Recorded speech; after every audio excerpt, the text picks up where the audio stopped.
Hi guys, Adam Savage in my cave with a build that is this is a build that is a piece of another build, but it is going to be its own standalone. So I have been slowly working on this. This is a 1/12 dollhouse scale bank vault out of solid steel. The framework is the main architectural details, the frame, the hinge, the door are finished. Tying them in to full operational realization is still yet to happen. There are multiple pieces. I'll have to build a combination lock that is 1/2 inch by like 3/4 of an inch. Very, very small. But even before that, the way this bank vault works is that there will be a set of gears and racks. And just for reference, that is the pairing known as a gear and a rack. That's the gear, a spur gear, 24 teeth.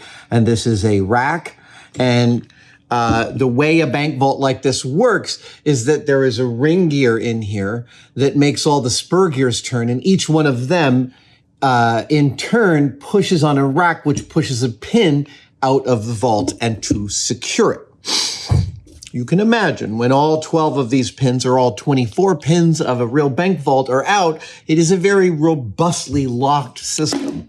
So today we are concerning ourselves only with the racks. Now, when I made a set of these as a test case.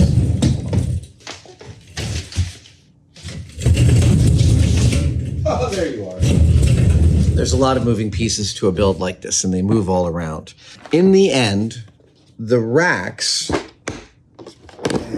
will attach to the pins that they are activating. Hold on. I believe this is a great example of one of the pins. It is a 10 millimeter. That might be an M10. And it's got a threaded hole in one side. And so the racks that I made, here is the rack, and it's got a curved relief on the back. And I also put some threading in there so that the racks could connect up to the pins. Now, this was already covered in a previous video, the first pass at this, and we'll include a link to the description. The issue that it turned out that I had was I realized that these racks, in order to properly perform, all had to be exactly self-similar, i.e., do you see how, yeah, they basically have to line up. And if you want the right smooth operation of this entire thing so that the 0 point for all the pins is the same, then all the racks have to be cut so that the teeth start at the same part and that the teeth end at the same part and the threading starts from the same part. Cutting them at this end is really important. That's the first thing we're doing today is I have 12 new blanks that look like this. And the first thing we're doing today is we're going to set up a work holding system on my mill that cuts these so that they all start at the exact same tooth point. That's the first part. And that deals with this end of my equation. But what about this end? Is there a problem with this end? Yes, there is. Because the way I did this little screw stud, this threaded stud. There it is. It's a threaded stud. The way I made this threaded stud was with the rack clamped in a 5C square holder. This is an 8 millimeter square holder, and it's one of the reasons the 5C system is great. I clamped them into this 5C holder, and then I turned down the outer diameter of this stud, and then I used a die like this to thread it. Now, this is just a set of 4 cutting surfaces that allows you to create a thread where one didn't exist. But I didn't know something. I thought if you had something round and you cut it with a die, that the die would cut both perfectly linearly to the stud and also concentrically. But they do not. And I'm going to try and find an egregious example that I can show you. Here you go. Oh, take a look at this guy. Yeah. Okay, so see how much farther it is, how farther the stud is from the edge here than on the other side? Yeah. It turns out if your die isn't locked into the tailstock, you don't get concentricity out of threading a stud like that. So that's the second problem we're going to deal with today. I want to talk one more thing about work holding, because the first operation will be done on the mill, and that's fairly easy. I'm just going to set up a rack that I clamp in place, and I will always register these against that rack and cut them in the same way. That should get me uniformity on the business end. I don't cut this relief cut until after everything.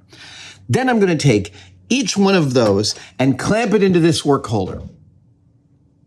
But the issue that I had is also that these two were cut that way and they're different lengths.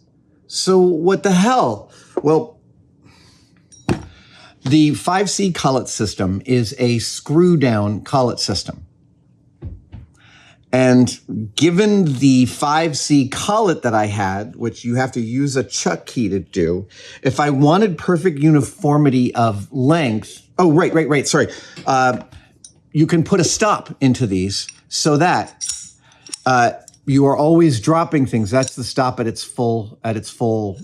Yeah, there you go. That's how it comes all the way out to there. But I can set this to any level and put this in and get a consistent cut. So why didn't I get a consistent cut out of these two? And the answer is because I was tightening the chuck and I didn't count the exact number of rotations, which is what you would have to do if you wanted a perfect uniformity of cut when you're using a collet stop like this. So I needed what's called a collet locker installed into my lathe, and you can see it right there. There's another video of me buying, repairing, rehashing, and then reinstalling the collet locker so it works. What the collet locker does is it removes the rotational threading action from a collet stop. So what it does is, and here's how it will go. Once I have these all cut to this length, I will set the collet depth stop to exactly where I want it to go. Then I will put one of these in it and set the collet stop so it holds really nice and securely when it's locked and lets go when it's not. That way, what I can do is I can take each one in turn, and instead of threading the collet into the thing, I am literally operating one lever, dunk, to lock it, dunk, to unlock it. It removes all of the vagaries of the tightening potential that can happen. I hope that was clear. There's a lot of engineering stuff in there. It's all bouncing around in my head, and I hope it came out in some kind of reasonable order. But this is all about trying to get 12 pieces like this to all be exactly the same as each other and to all be perfectly concentric, where that stud is literally in the middle of the cross described by the corners of this 8 millimeter square racking. Well, that's what we're doing today. Work holding, cutting, refining, and hopefully we'll end up with 12 identical parts. 13. Always make more than you need. I'm gonna actually make 14. I'm gonna cut 14 of these, assuming that 2 are gonna get totally boned in the process. You can never go wrong cutting more pieces, and cutting them while you're cutting the other pieces is the time to do it, because going back and recutting them later after you've dismantled your repeatability setup is the road to perdition. It's the road to perdition.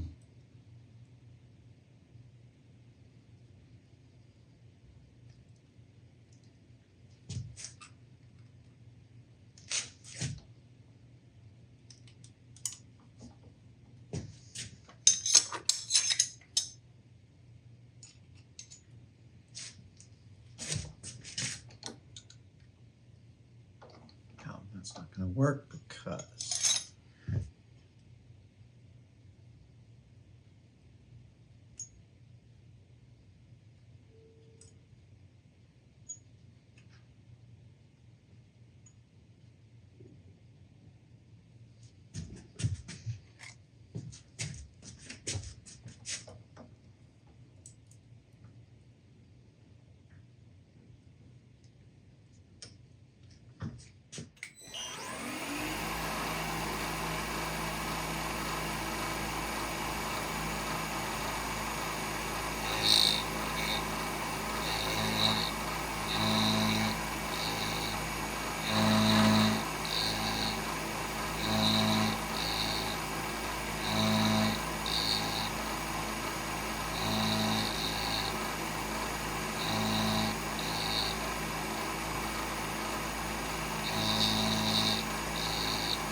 This piece of aluminum welding wire that I use here helps me squeeze into all 12 of these, and I'm going to level them. This is not the most important side of the rack because I'm going to be doing a secondary measurement operation, but I am going to make them uniform for convenience's sake.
Awesome.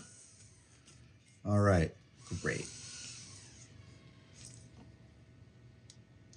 Woohoo. Oh, yeah. Look at that. I've turned them into a single candy bar. But now, all right, so come on, focus. All right, so now, yeah, there we go. Now they're starting to delaminate. Oh, hey, hey. Oh, crap, I lost which side is which.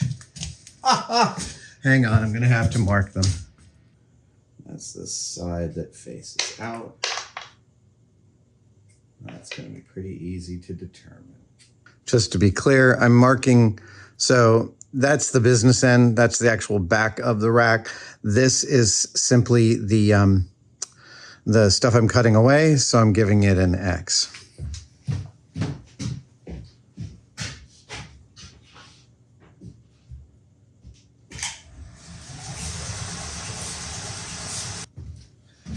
Now I want to set the depth for this guy. And so what I'm going to do is I'm going to put in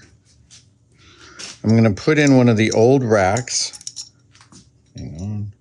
Right. So now this is an old rack. There we go. Set to a proper depth. So this is the depth stop. And I'm going to tighten it using that one.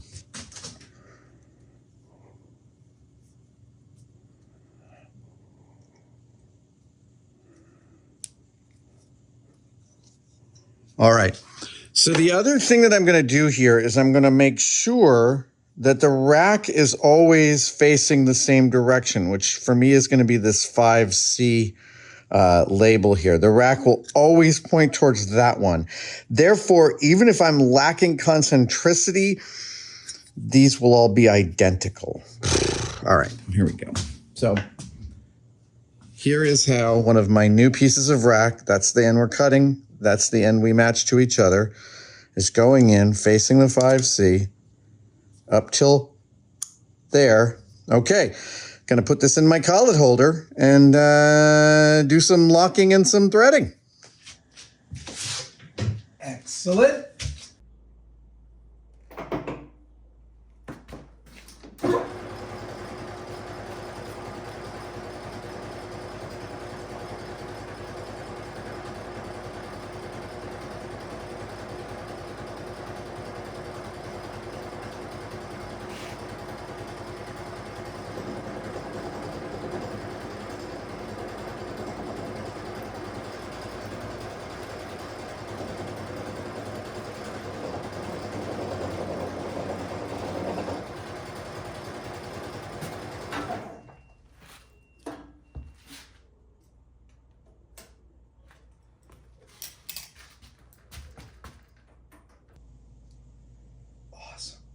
These are great.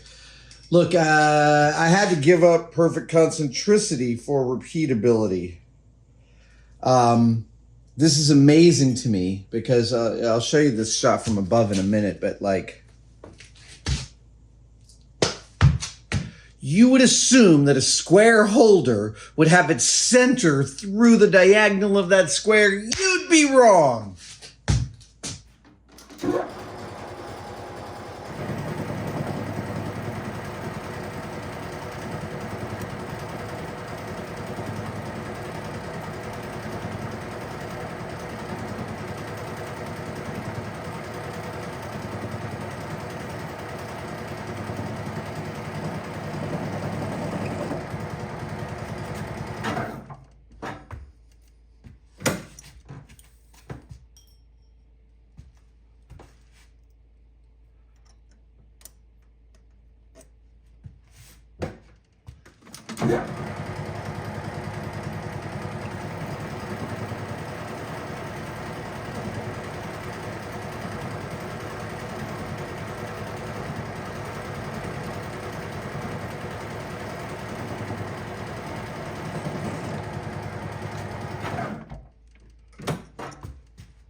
The solution I came up with for the lack of concentricity on this was actually kind of interesting. What I noticed is when I looked really close up at the manufactured side of the rack I got, there's a little bit of softness to the edge of the teeth here. And when it occurred to me that this stud was not centered top to bottom on that I could figure out the offset, which turned out to be about 12.5 thousandths. And take it off that side. And when I did take off the 12.5 thousandths, I think what you'll notice is, yeah, I've got some crisper, it's a much crisper line on the rack. And I like that. Now, when I took off the 12 thou, I ended up with a burr out here at the ends. And I took care of that burr with this. This is an important file to me, and I want to tell you about it. We're gonna have a little story time. Back in 99, 2000, when I was working at Industrial Light and Magic, I knew some people working at the Academy of Art. I knew my old colleague Cora was there teaching some making of some kind. I knew there were other film people that I had worked with teaching at the Academy of Art, and I reached out to them and I taught advanced model making in their automotive department for a couple of years. I think I taught about 6 or 7 classes over the time that I was there. And I did one materials and processes class, which was a frickin' bear.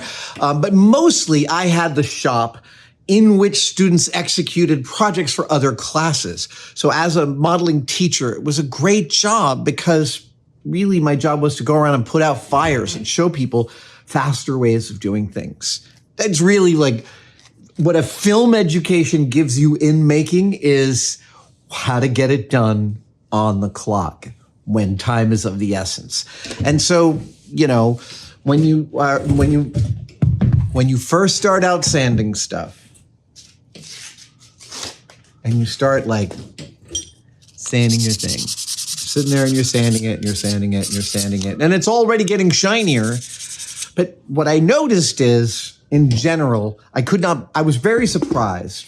I want to go back just a little bit.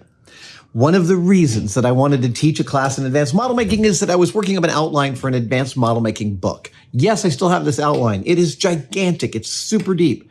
It's unlikely that I will get around to writing it in the near future. But back then I was thinking about gathering data about what people needed to learn.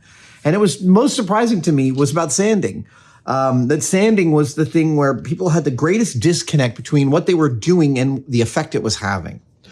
I am not going to go into a huge sanding thing here, just to explain that when you are sanding, the more frequently you throw out your sandpaper that you have been using and go to a new piece, the faster you will move through what you are sanding.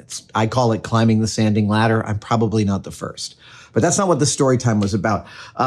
As I went around there, I encountered lots of different kinds of students. Now, I have no idea about what its framing is today, but back around the turn of the 21st century, the Academy of Art was an unaccredited university, which means that as long as you could afford the tuition, they would accept you.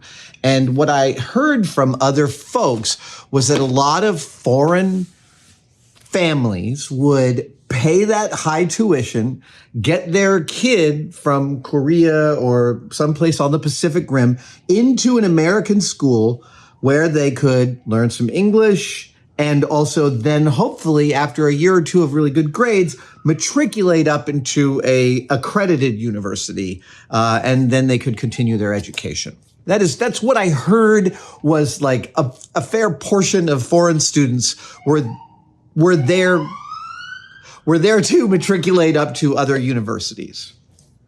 Now, how this affected me was not at all, except for I had students of foreignness that ran the gamut. And by that, I mean, I had some students who spoke several languages, and I had some that spoke only one, and it wasn't English. And this file, I think this is for sharpening chainsaws or even woodworking saws. And actually, I can tell you who made. I think I can tell it. Actually, there doesn't seem to be a maker's mark on this. This was a gift from one of my best ever students. So in those 6 or 7 classes, I had a few students that once they had me once, followed me to every class I taught. And one of them was this young Korean man. If memory serves, his name was Do-hee Lee, D-O-H-E-E. Do-hee Lee spoke zilch English, and my Korean is also non-existent. But we had a lovely connection. And I had this, it was funny that sometimes the students that didn't speak my language worked the hardest to understand what I was trying to transmit and did the best at receiving what I was trying to transmit. I really remember this other Japanese student. I remember showing him work on this for 5 minutes, and then toss it away. And then at the end of the day, he was like, like that, he communicated to me, that worked so much better. It was a joy. And Do-hee was a student who, in one of my classes, he had some family emergencies. And he had to go back to Korea, first for like a week, and then the relative he was visiting, I think, turned for the worse. I don't remember any of the specific details, but I know he was gone for a week and then he was gone for a month. And I will tell you that he still turned in every single assignment I had as either the best or among the best in the whole class. I generally had about 20 students in my class. They weren't kids. These are young adults. So Do-hee had this student had a lot of family hardships, left class for a significant period of time, and still executed at the highest level in that class. I was very impressed. And at the end of that year, actually, there was this whole thing where they told me that I had to fail him because he had just missed too much of the class, and I just didn't. And that worked. Yeah. But at the end of the year, he gave me this file. It didn't have a handle. It was because I had noticed him using it, and I was like, what is that? That's amazing. And he ordered 2 from Korea and gave them to me as a gift at the end of the year. A few years later, I had the opportunity to write him a letter of recommendation to one of the big 3 automakers. And I wrote a glowing recommendation. I did not talk about the language challenges, but I did talk about his execution, and which was at the highest level of both quality and integrity. And so whenever I use this file, I have never found one with a finer edge. I think of that young student, and I'm really delighted that our paths crossed back then. And hey, if you are watching this, pop up in the comments and let me know how you're doing. Thanks, everybody. That was just, I thought I was doing like a separate piece of camera, but that's part of this whole business. Okay, so now the stud is much more on center. It's probably off by 1 thou or 2, but not so as anyone would notice. And in addition, I got 12 racks that cleanly show a really nice definition of the rack teeth. All right. Yeah. Oh, hey. Don't do it. Oh, 13 of these puppies. I'm so sorry. That was all that was required for that. Doing stuff at this scale, non-trivial. Simply because I try to do 12 iterations of the exact same shape. And like, I'm seeing things here like, yeah, I've even got a little bit of a slant here to this cut. But again, that does not matter aesthetically or functionally. It's just like how many different ways your work holding can bone you. This is an aspect of manual machining that I think is underappreciated, in that the most important aspect of manual machining. Hold on. I don't know whether this is true of CNC machining as well, because I don't do it. But the hardest part of manual machining is work holding and order of operations. And both of those are versions of the same problem, because order of operations is all about making sure you can hold on to your work for subsequent operations. I look at all these and I can see a couple of them are just like a couple of thou out. It doesn't matter. But the training you get of working through the milling of something and it getting smaller and smaller the more pieces you cut away, and then those pieces still have to register with each other and be identical.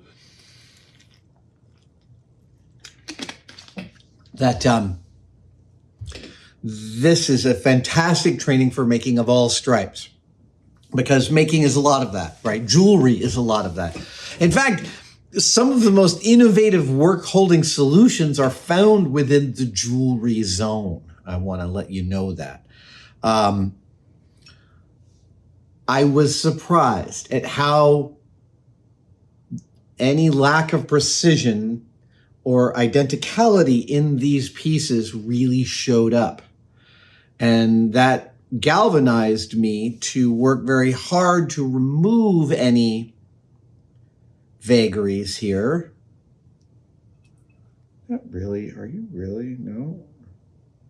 Wow, you are the same.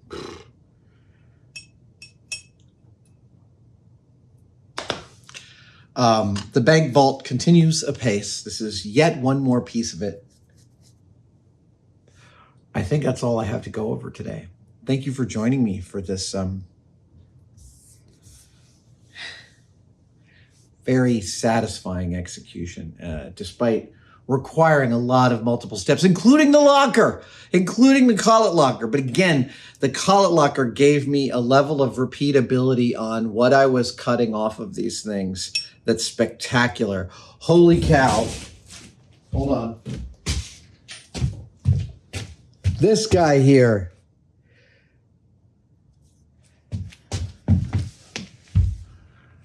I made an assumption that each of these flats was equidistant from the sides, and that is not supportable by the data.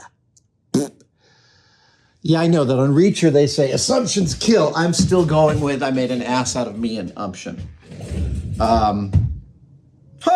Yeah, here, you can actually even see it here. Because my milling came down and touched the top of the collet, you can actually see, see the round? See the flat that's cut across these? See how uneven it is? That's a lack of roundness that is on the order of 12 thousandths of a lack of roundness. That might not sound like a lot, but it's 3 sheets of paper. 3 sheets. It's 3 sheets of paper. And a lot of the YouTube machining channels that deal in precision, Carnova Engineering, ClickSpring, Inheritance Machining, also cover that they measure and zero out the tools that they're using before they use them. I didn't the first time I used that square 8mm piece of garbage. I am literally going to etch on the face of this, not center. And then I'm going to buy a couple more and see if I can't find one that is on center. Yeah, okay. I told the story about the Academy of Art? I did. Okay, good. Thank you guys for joining me for this. Thank you for joining me for this. I'm very happy. See you guys next time. Thank you so much for watching that video. I've got a merch pitch for you. I'm going to keep it really quick. We have a brand new Demerit Patch 5-pack at tested-store.com. And these are the 5 you can get if you buy it right now. You've got the I hung it off level patch, the I built the chair upside down patch, the I stuck the duct tape to itself. Oh, my personal favorite. I hit my thumb with the hammer and I stuck a stapler in my thumb. Get yours now, tested-store.com.